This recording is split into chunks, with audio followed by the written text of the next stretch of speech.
Fala pessoal, aqui é o primeiro capítulo onde a gente faz análises de livros de diversos gêneros, focando na primeira parte da história, né?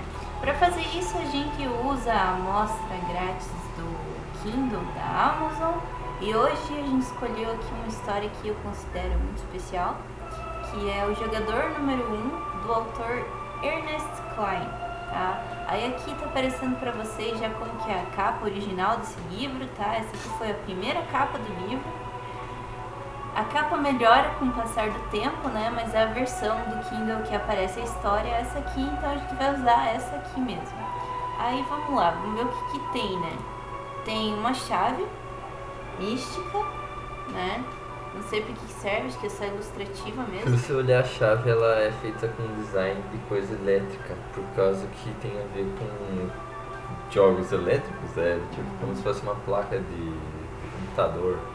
Pra mim esse aqui até que fez sentido, né? Porque 01 é a mesma coisa, sim. o mesmo tipo de referência, coisa para computador. Aí tem a capa que parece que foi destruída aqui por alguém. Jodonuro. Se fosse um anime, ia ser esse aí o nome, né? É, isso aí tá parecendo Jojo. Ernest Cline, jogador número 1, Intrínseca. Nossa, essa capa, a Intrínseca publicou com essa capa. Gente, eles não publicam mais tipo de capa, não. Vamos lá, ó, 2011. Não é nem tão antigo assim também. Não é novo? Não é novo. Mas 2011 tinha umas capas mais bonitas já. Eles dizem não julga um livro pela capa, mas a gente sabe que o pessoal julga. Aí aqui tem um monte de capítulos. Pelo jeito ele vai dividido em fases, ó. Fase 1, fase 2, fase 3. Agradecimento sobre o autor ler também. Já faz um marketing para ler outros livros do mesmo autor, né? Aqui é a cidade, pelo jeito. Quase uma contracapa dentro do livro. Para Susan e Libby, porque não há um mapa de para onde vamos. Susan e Libby deve ter entendido a referência, né? Essa foi boa. Vamos lá, 0000. Quer começar? Quem que eu começo? Deixa você começar. Tá. Todo mundo da minha idade lembra onde estava e o que estava fazendo quando ouviu falar do concurso pela primeira vez. Eu estava sentado no meu esconderijo vendo desenhos quando a notificação apareceu no meu feed de vídeo, anunciando que James Halliday, sei lá, havia morrido na noite anterior. Eu já tinha ouvido falar de Halliday, óbvio. Todo mundo sabia quem ele era. O designer de jogos responsável por criar o Oasis, um famoso jogo multiplayer online que aos poucos se transformará na realidade virtual, globalmente conectado com a maior parte da humanidade. E agora eu usava todos os dias. O sucesso sem precedentes do Oasis havia transformado Halliday em uma das pessoas mais ricas do mundo. No início, não entendi por que a imprensa estava fazendo tanto escarcéu com a morte de um bilionário. Afinal, as pessoas do planeta Terra tinham outras preocupações. A crise constante de energia, mudanças climáticas catastróficas, fome, pobreza e doenças para todos os lados, várias guerras. Você sabe como é. Cães e gatos vivendo juntos, histeria em massa. Em geral, os feeds de notícias só interrompiam as séries e as novelas caso algo muito importante acontecesse. Tipo o surto de algum novo vírus assassino ou mais uma metrópole desaparecendo em uma nuvem de cogumelo. Coisas grandes assim. Por mais famoso que fosse, Halliday e sua morte só teriam merecido uma breve menção no Jornal da Noite, durante a qual a ralé reagiria com inveja quando os apresentadores anunciassem a quantidade obscena de dinheiro que seria repassado aos herdeiros do ricaço. Eu quero comentar uma coisa relativamente interessante aqui, mas vai ser um pouco enrolado o que eu vou falar agora. É uma perspectiva minha quando eu vou ler um livro, que é o seguinte: geralmente na primeira página, na primeira coisa que está sendo escrita, tem alguém escrevendo alguma coisa. E geralmente é tipo a visão do protagonista. Não é tipo o narrador que tá falando isso, é o protagonista. Dá pra sentir que quem tá falando isso aqui é o protagonista. Porque não tá falando assim, tipo, em terceira pessoa, tá falando, não, eu tava assistindo desenho. O narrador, que é tipo o narrador Deus, né? Não o protagonista da história, um narrador, né? O autor contando a história. Eles chamam de narrador onisciente, se É. quiser o termo técnico. Mas é a mesma coisa. O narrador onisciente, né? Ou assim, tipo. O narrador onisciente geralmente explica as coisas de um ponto de vista mais técnico, enquanto o protagonista, ele pode até ter a perspectiva dele, porém geralmente vai ser uma perspectiva não muito filosófica. E geralmente, quando começa a história através de uma perspectiva de protagonista, eles colocam uma perspectiva muito filosófica para um personagem pouco filosófico. Um personagem bem raso, geralmente, que nunca ia chegar naquela conclusão sozinho, né? Exatamente. Então, o que é assim, o que eu tô querendo dizer? Não necessariamente que é ruim para a obra. Eu só tô querendo salientar que não é real, não é realista para a obra quando você começa com o teu personagem contando um backstory de uma coisa que aconteceu muito tempo atrás. Ele tá contando isso para quem? Pro leitor. E como assim? Ele tá escrevendo um diário? Não. Tipo, tá muito fora. Tá quebrando a quarta, quinta, sexta parede aqui do livro para contar a gente essa história aqui. Ou seja, isso não é muito, como é que se diz assim, não te deixa muito imerso na história, exatamente, não é imersivo. Você sente que é como se fosse alguém te contando uma história, mas não é um amigo teu, é um livro. E aí você fica meio divagando nessas ideias. E assim, não necessariamente é algo ruim. O livro vendeu um monte, né? Fizeram um filme bem legal sobre, bem bacana.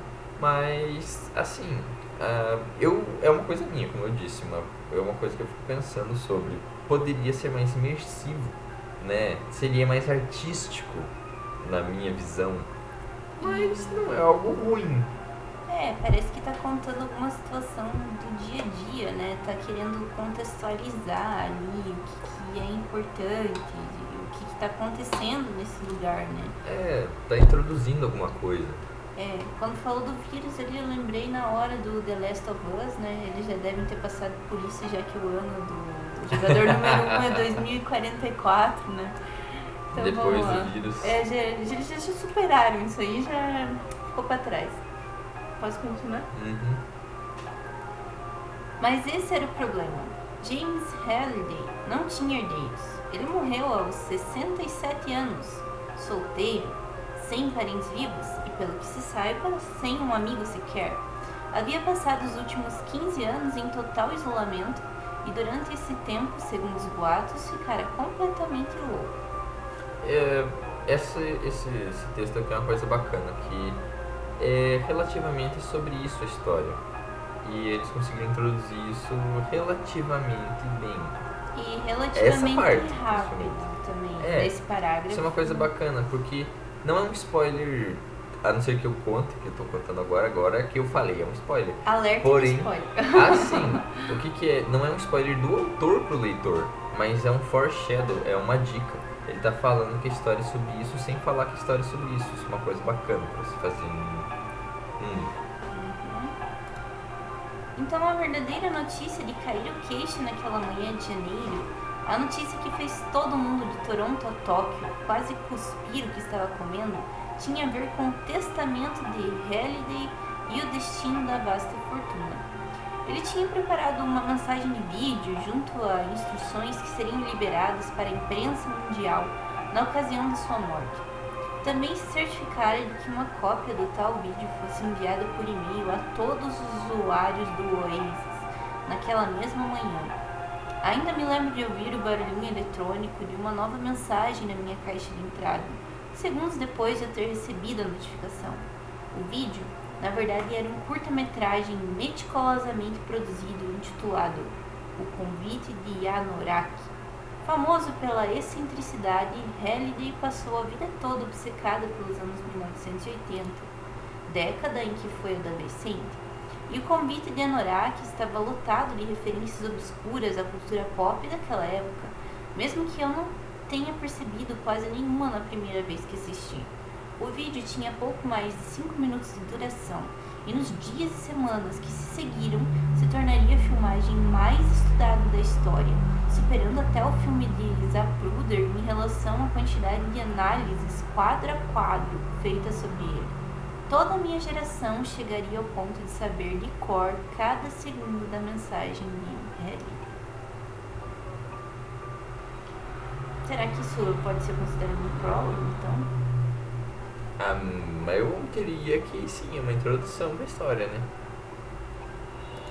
Mas eu não sei se já acabou a introdução, eu acho que ainda não acabou a introdução.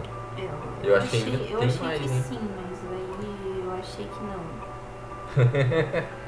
O convite de Anorak começa com um som de trompetes, o início de uma música antiga chamada Dead Man's Party. Eu não tenho sotaque. Party. Ela é tocada enquanto a tela está preta, nos primeiros segundos, até uma guitarra se juntar aos trompetes. E é aí que Halliday aparece. Mas ele não é um homem de 67 anos castigado pelo tempo e pela doença. Está com a mesma cara que estampou a capa da Time em 2014. Um homem de 40 e poucos anos, alto, magro, saudável, com o cabelo bagunçado e os óculos de aro grosso que são uma marca registrada. Também veste a mesma roupa da foto da Time, calça jeans desbotada e uma camiseta vintage do Space Invaders, que eu com certeza quero saber, né? Halliday está em um grande ginásio no meio de um baile de ensino médio. Ele se encontra cercado por adolescentes cujas roupas, penteados e jeito de dançar indicam se tratar do final dos anos 1980. Halliday também está dançando, coisa que ninguém nunca ouviu fazer na vida real. Sorrindo como um louco, ele gira a toda velocidade, balançando os braços e a cabeça no ritmo da música, executando diferentes coreografias da época de forma impecável. Mas Halliday não tem um parceiro de dança, está dançando sozinho. Algumas linhas de texto surgem por alguns segundos no canto inferior esquerdo da tela, informando o nome da banda, o título da música, a gravadora e o ano de lançamento, como se fosse um videoclipe antigo na MTV. Oingo Boingo, Dead Man's Party, NC Records, 1975. Ok, agora tá parecendo muito o Jorge, pra quem pegou a referência. Quando a letra da música começa, Halliday canta junto, ainda girando. All dressed up, with nowhere to go, walking with a dead man over my shoulder. Don't run away, it's only me. E não tem a tradução disso. Eu consigo traduzir, mas eu não acho que é importante. Tá, vamos só seguir, eu acho. De repente ele para de dançar, faz um movimento repentino com a mão direita, silenciando a música. Na mesma hora, os figurantes do ginásio atrás de Halliday somem e a cena ao redor dele muda. Agora está de pé em uma funerária, ao lado de um caixão aberto.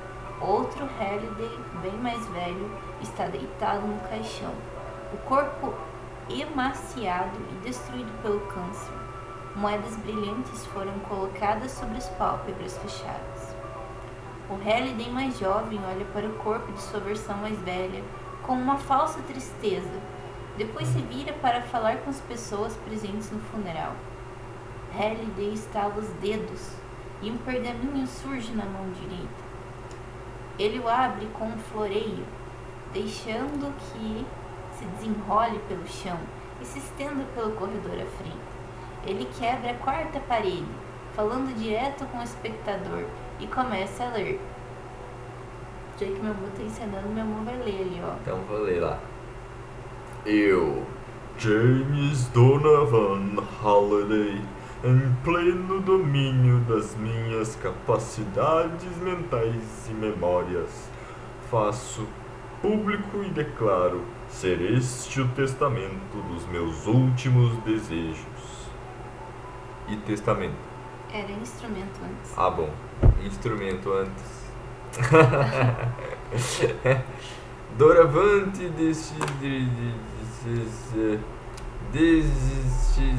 destituindo quaisquer testamentos e codicilo-os por mim feitos até o momento.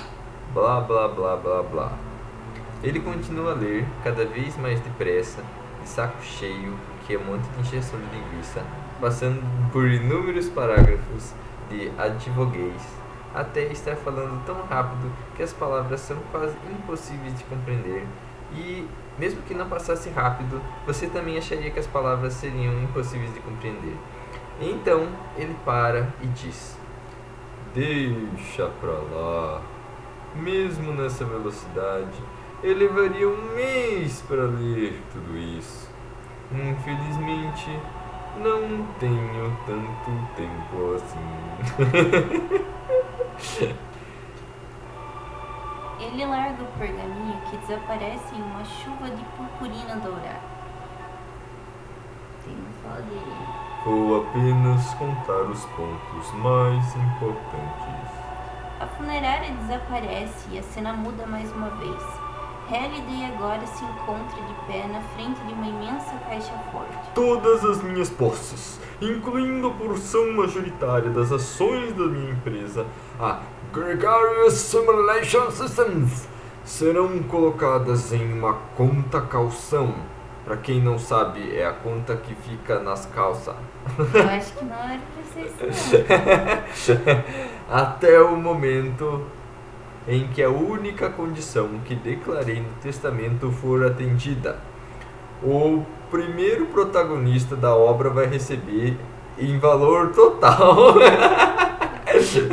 O primeiro indivíduo a atender essas condições vai herdar toda a minha fortuna, hoje calculada em mais de 240 bilhões de dólares. Então, assim, o que faz as pessoas se matarem mais que um vírus? Dinheiro. Dinheiro, né? A porta da caixa forte se abre e Halliday entra. O interior é imenso e contém uma pilha gigantesca de barras de ouro, mais ou menos do tamanho de uma casa. Ó.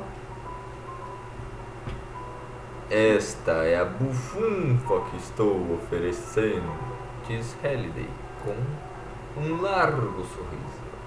Que seja, não vou levar comigo quando morrer, né? Ele se apoia na pilha de barras de ouro e a câmera dá um close em seu rosto. Olha, tenho certeza que você está se perguntando o que precisa fazer para colocar as mãos nessa grana. Bom, calma aí, já vou chegar lá. Mas tem que enrolar. Ele faz uma pausa dramática e sua expressão se transforma na de uma criança prestes a revelar um grande segredo. Halliday está aos dedos de novo e a caixa forte desaparece. No mesmo instante ele diminui e se transforma em um garotinho de calça de veludo cotelê marrom e uma camiseta desbotada do Muppet Show. O jovem Halliday está em uma sala de estar bagunçado, com carpete ocre, paredes com painéis de madeira e uma decoração meio brega dos anos 1970. Há um televisor Zenith de 21 polegadas no canto, com um Atari 2600 conectado a ele. Este foi o meu primeiro videogame. Explica Halliday, agora com uma voz infantil, à mão. É o Atari 2600. Ganhei no Natal de 1979.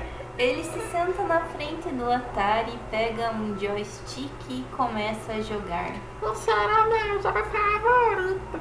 Comenta acenando com a cabeça para a TV, onde um quadradinho viaja por uma série de labirintos simples. Se chamava Adventure. Como é muito videogame dos velhos, Adventure era criador e programador por uma única pessoa só. Mas na época a Atari se recusava a dar os créditos pros programadores. Então quando o criador de um jogo não aparecia no lugar da embalagem lá. Então, né? Coitado do criador do Atari, né? Na tela da TV, vemos Halliday usar uma espada para matar um dragão vermelho, embora por conta da baixa resolução da parte gráfica do jogo, pareça mais enquadrado usando uma seta para cutucar um pato deformado. Então o cara que criou de Adventure é um tal de Robinette. Ele decidiu esconder o nome dentro do jogo. Ele escondeu uma chave nos labirintos. E se você achasse um pontinho assim de tamanho de um pixel, você podia usar para entrar com secreto que o Robinette tinha escondido o seu nome. Não era tipo um prêmio, não era uma espada melhor, era só o nome dele. Era o nome. Na TV, Halliday guia o quadrado protagonista até o cômodo secreto do jogo, em que as palavras criadas por Warren Robinett aparecem no centro da tela. Isso é Diz Halliday apontando para a tela com uma admiração genuína. Foi a primeira easter egg no videogame. Robinette escondeu essa informação no código do jogo sem contar a ninguém. E a Atari produziu e enviou advento para todos os cantos do mundo sem saber da existência do cômodo secreto. Eles só descobriram o easter egg meses depois, quando crianças do mundo inteiro começaram a encontrá-lo. E aí contrataram ele para fazer outro jogo para elas e ele ficou rico e a Atari empobreceu. Mentira, essa parte não aconteceu não. Mas veja só. Eu fui uma dessas crianças encontrar o easter egg do Robinette pela primeira vez. Foi uma das melhores experiências que eu tive com videogame na vida e eu nem sei porquê. O jovem Halliday larga o joystick e fica de pé. Quando ele faz isso, a sala desaparece e a cena muda de novo. Agora está parado no meio de uma caverna, fracamente iluminada, na qual o brilho de tochas fora do campo de visão reflete nas paredes úmidas. No mesmo instante, a aparência dele também se modifica e ele se transforma no seu famoso avatar do Oasis, Anorak, um mago alto usando uma túnica, com uma versão um pouco melhorada do rosto de Halliday adulto, sem óculos. Anorak está usando suas vestes pretas e sempre, com o emblema do avatar, uma grande letra A em caligrafia cursiva, bordado em cada manga. Antes de morrer, Diz Anorak, falando com anorexia, com uma voz bem mais grossa. criei meu próprio easter egg e o escondi em algum lugar do meu videogame mais popular. Olha, tinha outros, ó.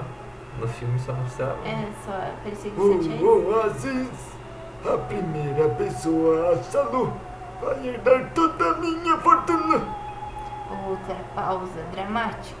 E esse ovo, por assim dizer, É porque ovo, porque Easter egg, ovo, Easter é tipo Páscoa. Eu não sei exatamente por que tem esse nome de Easter egg, mas é assim, ovo de Páscoa. e é pra ser ovo de Páscoa. Eu acho que então sei esse por ovo. quê. É porque tem uma tradição na Páscoa que o pessoal esconde o ovo da Páscoa e as criancinhas têm que procurar e achar. Faz sentido, ovo escondido. Não sei se é isso mesmo, mas pra mim era isso. Faz sentido, faz sentido. esse ovo, por assim dizer, está bem escondido. Não enfiei embaixo de uma pedra qualquer. Acho que se pode dizer que está dentro de um cofre e está enterrado em uma sala secreta escondida no centro de um labirinto que fica em algum lugar bem... Ele toca na têmpora direita. aqui. Mas não se preocupe. Deixei algumas pistas para vocês começarem. Esta é a primeira. Anorak faz um gesto grandioso com a mão direita e 3 chaves surgem, girando devagar no ar à sua frente. Elas parecem feitas de cobre, jade e cristal transparente. Enquanto elas giram, Anorak recita uma estrofe e a cada verso as palavras aparecem por alguns segundos em uma legenda alfabética na parte inferior da tela. 3 chaves ocultas abrem 3 secretos portais. em que os errantes precisarão mostrar valores vitais. Quem conseguir superar as provações fatais encontrará no fim tesouros monumentais. E assim começa o RPGzinho. É, né? É assim que a gente quer que comece o RPG, mas os mestres dos nossos RPGs sempre fazem uma coisa bem mais fuleira, mas na cabeça deles é bem mais legal do que isso. É, bem isso. Uma coisa que eu achei legal é que na tradução eles conseguiram manter as frasezinhas rimando. Achei que ficou legal. Quando ele termina de falar, as chaves de jade e cristal desaparecem. Como as esferas do dragão. Vamos procurar as esferas do dragão. E agora só a de cobre está visível, pendurada no pescoço de Anorak. A câmera segue Anorak quando ele se vira e começa a andar pela caverna escura. Alguns segundos depois, ele chega a uma imensa porta dupla de madeira embutida nas paredes de pedra da caverna. E tá aí uma cena que é muito melhor de ver do que de ler. As esquadrias são de metal e há entalhes retratando escudos e dragões. Eu não consegui fazer um teste nesse jogo específico, então fico preocupado com a possibilidade de ter escondido meu easter egg um pouco bem demais. Talvez o ovo seja difícil demais de alcançar. Não tenho certeza. Se for o caso, é tarde para mudar qualquer coisa, então acho que devemos esperar para ver. Anorak abre as portas duplas, revelando uma imensa sala com um tesouro, cheio de pilhas de moedas de ouro brilhantes e cálices incrustados de pedras preciosas. Aí ele entra e se vira para encarar a câmera, estendendo os braços para manter as gigantescas portas abertas. Sem mais delongas, Anuncia Anorak. que a caça pelo easter egg de Halley comece! Em seguida, ele desaparece em uma explosão de luz, deixando o espectador observar pelas portas abertas os inúmeros tesouros além. Então, a tela escurece até ficar preta. Eu acho que a gente vai ver até aqui, hein? Eu acho que sim, porque a gente já levou bastante tempo. Vamos abrir lá o negócio. Ali embaixo, ó. Isso. Aí, vamos dar uma analisada geral. Você quer falar primeiro? O que eu falo primeiro? Eu falo primeiro, beleza. Então, sobre a escrita. Compreensão, enrolação, coesão, tema e tom. Eu sinto que a compreensão estava bem boa, assim, né? Não estava perfeito, até porque tem bastante coisa assim que é tipo da década de 70, de 80. Acho que não pega todas as referências, né? De certa forma, eu sinto que isso não atrapalhou a minha compreensão. Porém, isso acabou enrolando. Então, o que é o negócio? De compreensão, ele não está perfeito, mas está muito bom. Então, é acima da média, né? 1,5. Agora, enrolação, ele tá bom, mas podia ser muito melhor. Então, eu vou dar 1,2. Agora, coesão, tema e tom, isso eu achei ficou bem bacana. Isso aqui foi bem feito. Estabelecer bem. Eu tô dando uma nota perfeita aqui, que é um 2. Talvez ele não necessariamente mereça, mas eu sinto que ele merece uma nota bem alta. É que assim, Então, pra não correr nossa- riscos, vai sair um 2. a nossa análise ela é pautada em critérios que são técnicos, mas o Mas- nosso gosto pessoal vai influenciar Sim. na nossa decisão, né? Isso é óbvio, né? Vamos lá.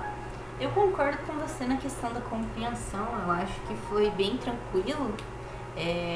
Eu acho que aquelas palavras difíceis que estavam sendo colocadas ali no meio foram colocadas de propósito para dizer que aquilo ali podia ter sido muito chato e que eles escolheram fazer isso de uma forma muito melhor. Então eu gostei disso. Eu acho que pra mim a compreensão também é 1,5. Aí a enrolação, né?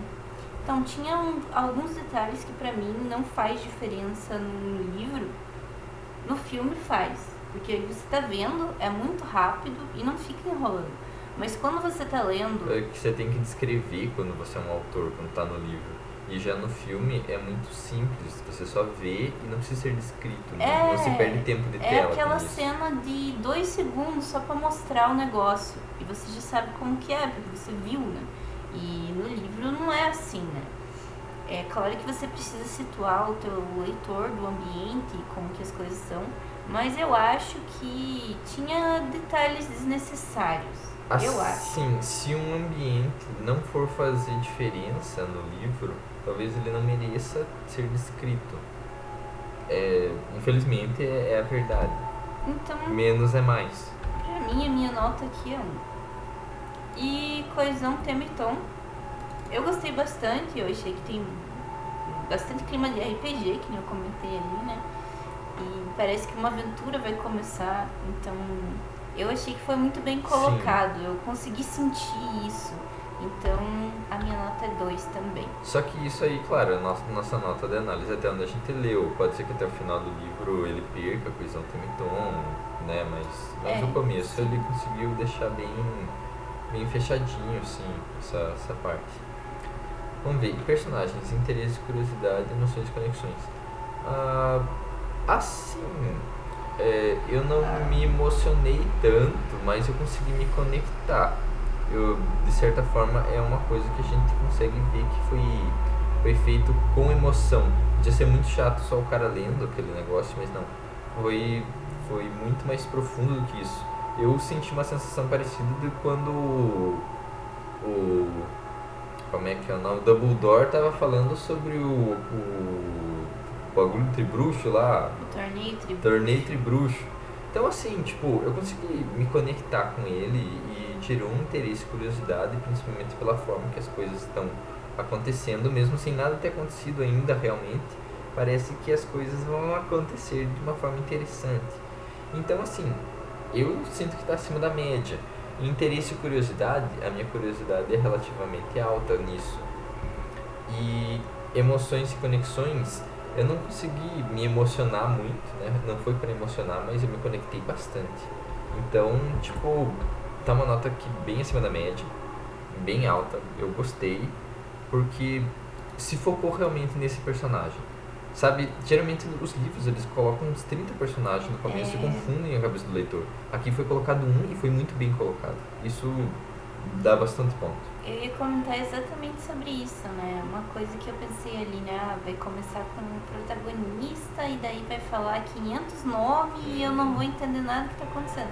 Mas não, eles escolheram um ponto interessante para começar a história. Que na verdade a história é sobre isso, né? Então nada melhor do que abrir com isso. Então eu achei interessante essa escolha, porque poderia ter começado de várias outras formas, mas eu acho que essa aí foi uma boa escolha. Então pra mim, eu vou deixar aqui 1.7. E emoções e conexões, eu me conectei com o que o personagem estava querendo passar. Porque mesmo que começou com uma tensão menos elevada, que é a questão, por que ele é tão importante? Por que todo mundo fala dele? Ele é só mais um bilionário que morreu e não tinha herdeiros. Ele não é só mais um. Ele é a pessoa que deixou um dos maiores enigmas da Terra. E como tem muito dinheiro envolvido, todo mundo está indo atrás desse negócio. Né? Então eles desossaram o videoclipe e sabem cada segundo do que ele falou, do que acontece. Então pra mim isso é uma coisa que conecta bastante, mesmo não carregando tantas emoções que me fazem rir ou chorar, né? Tem aquele negócio do mistério, do desbravamento, é bacana. Então aqui eu vou deixar os 2 pontos com 1.7. Beleza, mundo, né? Interesse e curiosidade no mundo realmente é bastante grande. Eles conseguiram introduzir um mundo que é o negócio do oásis, o negócio criativo. Eles disseram que está em 2040 e tanto, disseram que teve uma doença e bomba atômica, mas o que eles mais falam é sobre o jogo e tal. E assim, isso vai do gênero que cada um gosta, e esse gênero eu gosto bastante. Então assim, eu tive muito interesse nisso aí. Quando saiu o filme, eu gostei muito de ter assistido o filme. E eu acho isso aqui muito legal. Isso aqui é gosto, querendo ou não. Eu tenho muito interesse e curiosidade nisso aqui. Vou fazer o quê? E descrição de ambiente. Como a Camila tinha falado antes, a descrição do ambiente deixou a desejar de várias formas. É horrível, não é horrível, mas ela enrola nisso. Então, podia ter sido feito melhor, mas podia ter sido muito pior. Então Eu aqui vai sair tava um. vendo que esse livro é bem grosso. Então, assim, ó, vamos pensar que agora a gente já viu algumas partes que enrolam. Então, eu acho que esse deve ser o ponto negativo desse livro, né? Talvez, às vezes, quando você quer saber uma coisa interessante que está acontecendo, ele fique descrevendo algumas coisas no ambiente que não são tão importantes para você naquele momento, né? Eu acho, né? Não li o livro inteiro para saber. Mas é o que geralmente É o acontece. que geralmente acontece. Então, né? Eu também gosto bastante desse gênero aí, né? E assim, é difícil a gente ver uma história que o mundo seja bem construído. Às vezes as pessoas têm ótimas ideias para construção de mundo, mas a forma como elas aplicam isso acaba sendo bem abaixo da média. E aqui eu acho que eles conseguem aproveitar bem isso que eles se propõem a fazer. Então, pra mim, a minha nota aqui é 2. Mas, que nem você comentou também, a questão da descrição do ambiente, pra mim, não foi, nossa senhora, não consigo ler esse livro, mas poderia ter sido feito de uma forma muito melhor. Então, pra mim, a nota também vai ser 1 aqui na descrição do livro. E agora a gente praticamente vai atrás de coisa Antemiton, só que de uma outra forma, que é a promessa do livro. A promessa do livro, quando a gente começa a ler, ele fala sobre mundo do futuro, coisa e tal, e tragédia arada, coisa arada, e o cara tava lá lendo um negócio bem de boa. E aí do nada ele vai pro negócio lá do jogo e tal. Na verdade não é necessariamente o jogo, mas sim a herança, né? E assim, o que ele promete? Ele promete que esse mundo tá uma calamidade, um Cyberpunk 2 lá. E aí, tipo, promete que ainda tem gente que é bilionária e controla tudo, e daí tem gente que ainda é sozinha e desgraçada, e isso é uma das promessas que é sobre o livro. E também promete que vai ter uma recompensa bem grande para quem solucionar o mistério. E assim, né, eu sinto que, porque eu já assisti o filme, né, eu sinto que ele realmente cumpre essas promessas. E conforme ele vai falando isso já no primeiro, não necessariamente no capítulo, mas nesse começo, ele realmente consegue cumprir as promessas que ele faz. Não ficou nenhuma ponta solta, digamos assim. Tem muito livro que eles começam assim, ó, tipo, tá escrito 1987. Ó, nesse dia encontrei uma mulher e ela estava sem a roupa de baixo e daí ela caiu no lago e eu nunca mais a vi. Ponto. 1586. Aí muda completamente e você ficou, que porcaria foi aquela que eu acabei de ler? É inútil. Isso agregou, né? Não mudou nada na minha vida. Agora aqui a única coisa que não mudou nada na minha vida foi o protagonista ter introduzido um negócio no começo. Mas como ele vai continuar sendo protagonista daqui a pouco, de certa forma isso foi uma promessa que tem um protagonista que pensa daquele jeito mais ou menos e que vai fazer as coisas. Então, né, Mas a como promessa o foi livro bem feita. enrola, o protagonista só vai aparecer daqui a pouco. Então, pra mim, ele cumpriu as promessas. Ele não deixou nenhuma ponta solta. Tudo que ele me prometeu enquanto eu lia, ele me entregou. Né? E se eu quiser que ele me entregue o resto, eu confio no autor agora, para que ele me entregue esses mistérios, essas coisas. Eu sei que se eu ler o livro, eu não vou me decepcionar. O autor, ele vai entregar o que ele me prometeu. Então, eu também tive uma avaliação bem positiva e pelo que a gente conseguiu ver até aqui, e também como a gente tem experiência de ter visto o filme, né, a adaptação, eu acho que essas promessas, elas são bem executadas e entregues de uma forma bem interessante na maioria dos casos. E no mais, eu acho que a minha nota também é 2 aqui nesse caso. Então vamos ver o que aconteceu aqui, né? Vamos lá. Resposta final é uma obra-prima. É altamente recomendado para quem gosta, obviamente. Realmente, se você curte esse tipo de obra, leia que tu vai curtir. Basicamente isso. Só vai enrolar um pouco. Esse é o problema de não ser uma perfeição. Se não enrolasse, ia ser perfeição. Simples assim. A gente tem que entender que as pessoas são humanas, né? Então, assim, geralmente... Os autores são humanos. Os autores são humanos. Então, geralmente vai ter alguma coisa que vai ficar em falta. Mas, no mais, eu acho que tá conseguindo entregar um ótimo trabalho. Eu gostei bastante. E essa é a nossa avaliação pessoal do jogador número 1. Eu sempre gosto de frisar que talvez você tenha uma opinião diferente. Tudo bem, você tudo pode bem. deixar ela nos comentários. A gente também está sempre aberto a novas recomendações, então se você tem uma história que você gosta muito, que você gostaria de ver sendo analisada, pode comentar pra gente também, que a gente vai tentar trazer aqui essa história. E a gente também escreve, nosso livro se chama Degradação. A gente tá com um projeto aí Tá no Catarse, Tá no assim, Catarse. pra juntar, né, a galera. Ver se alguém financia nós. Então aí, se você quiser dar uma olhada, também vai estar aqui no link da descrição. E se você quiser comentar sobre a nossa obra, a gente vai ficar bem feliz. Seja uma avaliação positiva ou negativa. Nosso primeiro Só- capítulo, você pode degustar igual a gente acabou de ler aqui, essa obra aqui. Lá no Wattpad também vai estar o link na descrição. E no mais é isso. Muito obrigado por ter assistido. Deixe seu like, se inscreva no canal e até a próxima.